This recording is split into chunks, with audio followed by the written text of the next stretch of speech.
Depuis le début des travaux, le 8 avril dernier, le stade de l'amitié d'Ongonje ne passe plus un jour sans recevoir la visite des délégations de tout genre.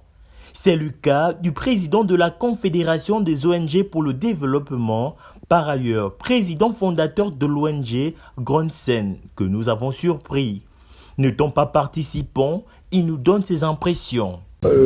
Il est important de souligner que nous n'avons pas participé à ce dialogue, mais nous avons fait parvenir nos contributions auprès du ministère en charge de cette question, à savoir le ministère de la réforme des institutions.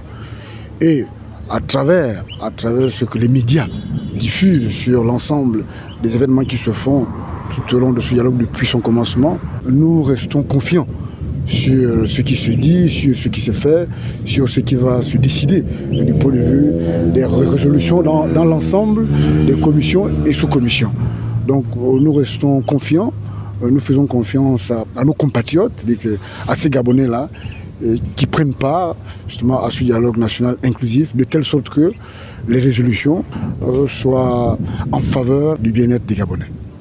Donc nous faisons confiance au général en pensant que à l'issue de ces élections, à l'issue du rapport final qui va lui être présenté, les résolutions du dialogue vont être mises en application en faveur du bien-être des Gabonais dans l'ensemble des fondamentaux, à savoir la question de la souveraineté du Gabon, la question de l'immigration, la question de naturalisation, la question du partage. Parce qu'il faut tenir compte de ces fondamentaux-là. C'est-à-dire que les Gabonais doivent jouir des richesses de leur pays.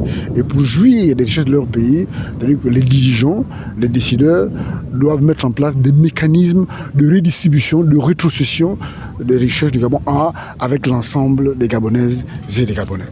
C'est l'occasion pour nous ici de marquer et de manifester notre plein soutien au général de brigade Brice Clotaire Nguema, président du comité pour la transition et la restauration des institutions, en abrégé CTI, par ailleurs président de la transition, chef de l'État.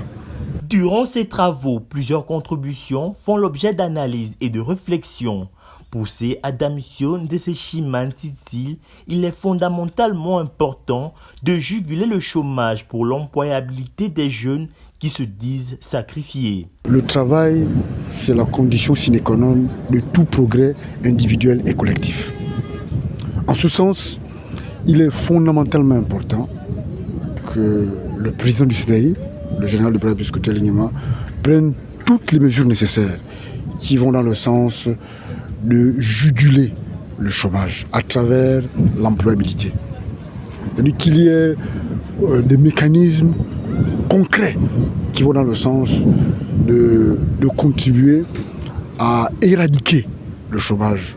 Parce que vous savez, l'oisiveté, c'est la mère de tous les maux.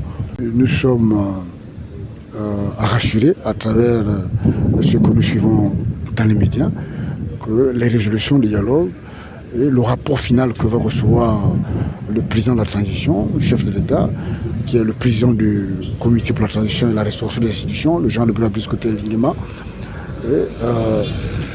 Parmi ces résolutions, la question de l'employabilité va être au centre même de la mise en application de ces résolutions-là, pour qu'enfin la jeunesse puisse également vivre l'essor vers la félicité.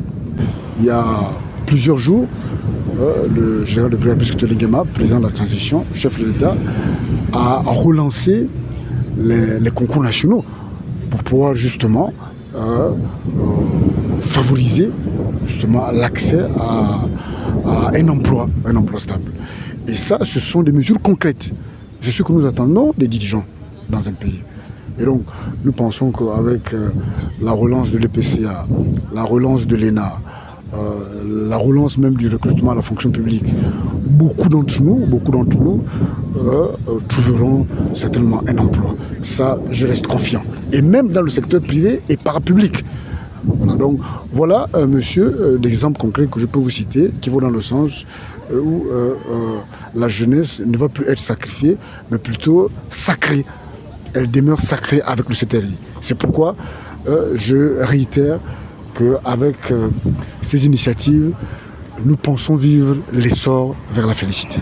Il faut retenir que les conclusions de ce dialogue inclusif ont pour vocation de déceler les entraves au développement du pays pour un Gabon stable.